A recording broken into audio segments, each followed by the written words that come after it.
Hi everyone. In this video I'm going to talk briefly about Albert Bandura's theory of social learning. So social learning theory was developed by a psychologist by the name of Albert Bandura. And unlike some of the other theories of personality that we've covered this semester, particularly the psychodynamic and the behavioral theories, Bandura tended to believe that humans were kind of active participants in their environment rather than being passive.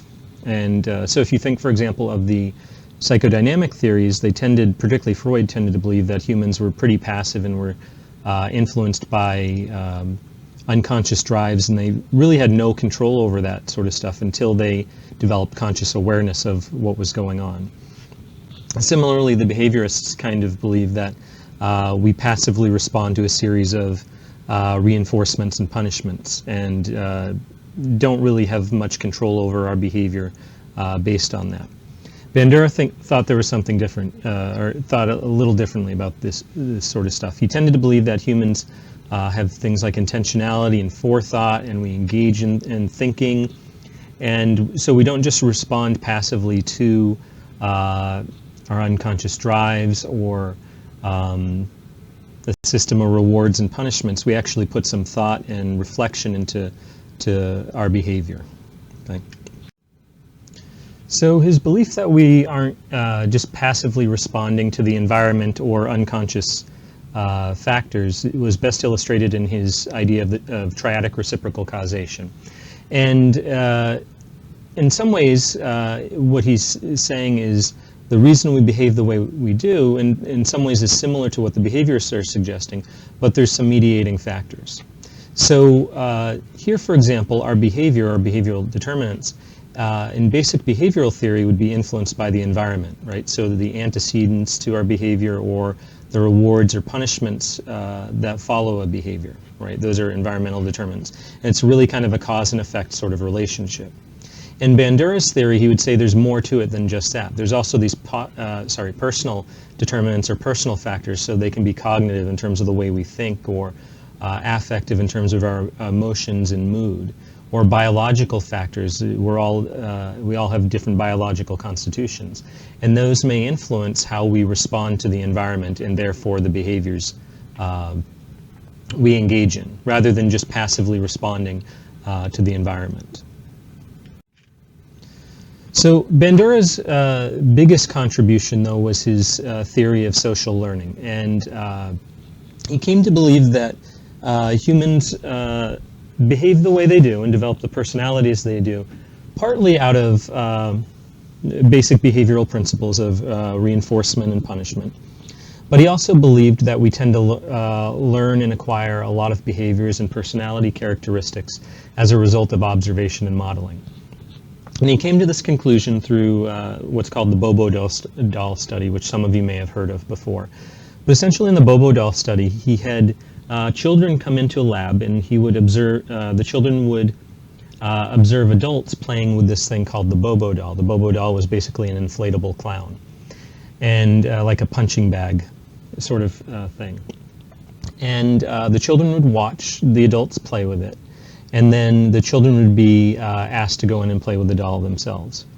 Some of the adults, when they played with it, were instructed to basically beat up on the doll and kind of be violent toward it and aggressive toward it.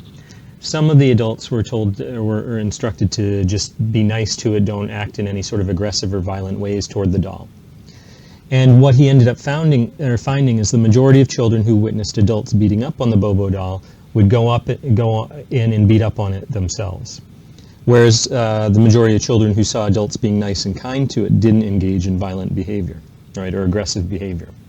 So we started to come to this conclusion that maybe people learn not just as a result of direct reinforcement and punishment, but also through observation and modeling. And he believed there were really kind of three factors that influence observational learning. So first are the characteristics of the model, and I'll talk a little bit more about those in a minute. Also the attributes or characteristics of the observer, the person observing someone behaving a certain way, and the consequences associated with the behavior.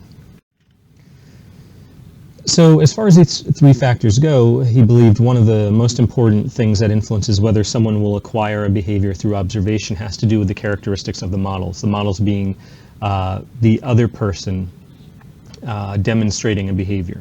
So in the case of the Bobo doll, it was the adults who were beating up on the Bobo doll. Right? They're the ones being observed. And Bandura believed there were various characteristics that influenced whether or not a child or someone else observing a model is likely to attempt to repeat the behavior they saw modeled. One of those is similarity. So the more similar the model is to the child or the person observing them, the more likely the person observing them is to engage in that behavior. Right? So children, if they're watching someone who's similar to them in terms of their age or their sex or maybe even their race, are more likely to model the behavior they saw demonstrated than someone who's not as similar to them. He also believed age in a different way could play a role too, that children in particular or even adults might look to people who are a little older than them because they're perceived more as more knowledgeable in some ways. And so if a model is older than someone, they may be more likely to engage in the behavior, and the belief that a child might look to them and say, well, they're older, they must know how to behave in this situation. And then status was also important too.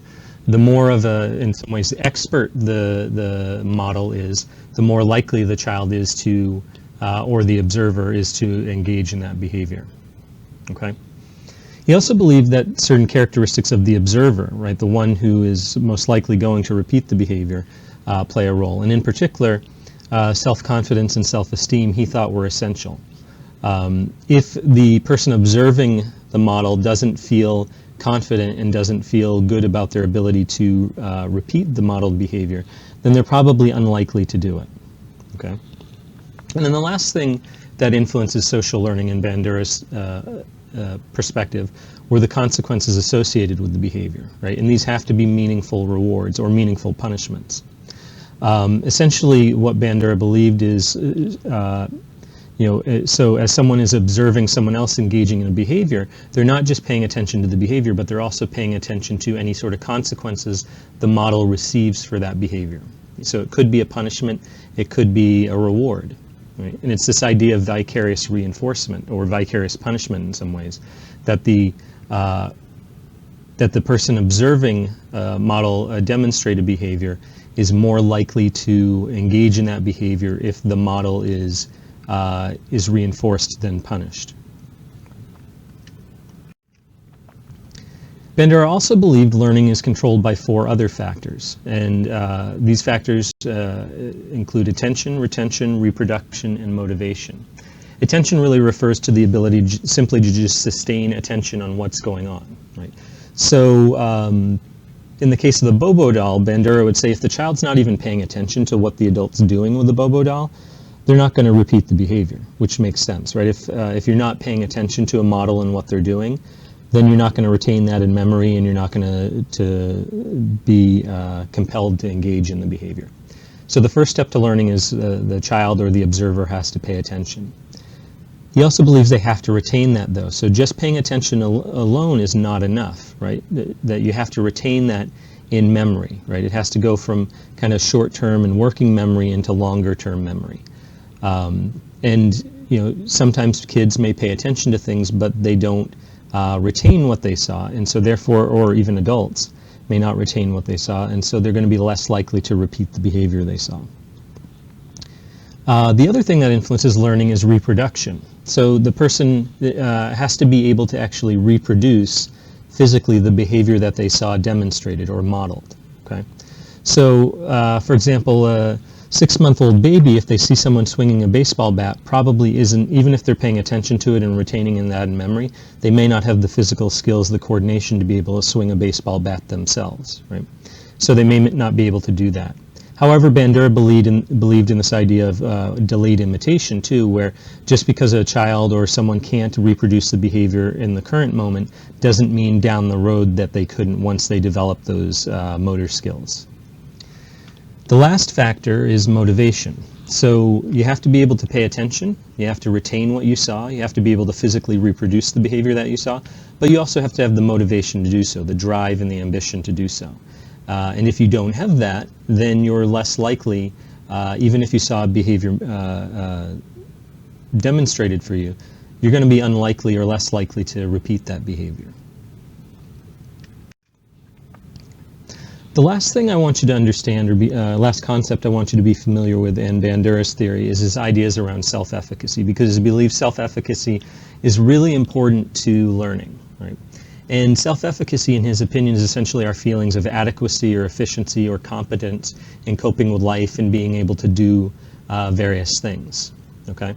So for Bandura, like I said, one of the factors that influences learning 2 slides previously has to do with the observer's self-esteem and self-confidence and that sort of stuff. Really what we're talking about is self-efficacy. So if the child or it's an adult observer doesn't have the efficacy, the belief that they're competent to do what they see modeled, then they're probably not going to repeat the behavior, okay? And Bandura believed there's a variety of things that can influence a child or an adult's self-efficacy beliefs. One of these can be prior performance. So if a child has tried, or an adult has, someone has tried the behavior before, and they've been successful at it, or they've tried similar types of things and they've been successful at it, then they're more likely to have a sense of self-efficacy and continue to try things, try repeating the behaviors. Similarly, vicarious experiences, maybe they see other people doing it, and these are people they trust, respect, they might think they're similar to.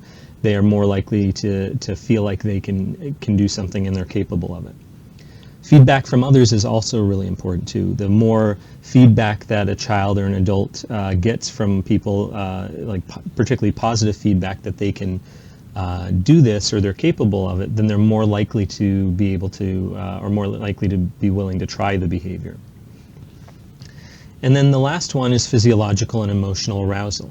So if a child physiologically and emotionally feels, really anxious as they're doing something and trying something out, they may not develop a sense of self-efficacy, because every time they do something or try to repeat a behavior, it makes them feel so bad, right, physically, in terms of the anxiety and that sort of stuff, that may lead them not to try to repeat the behavior. Whereas if they're not feeling that way, maybe even they're feeling happy or joyful as they're engaging in a behavior, then they're more likely to develop a greater sense of self-efficacy and feel like they can engage in the behaviors that they saw modeled. All right, that's all I want to say about Bandura's theory. If you have any questions, please let me know.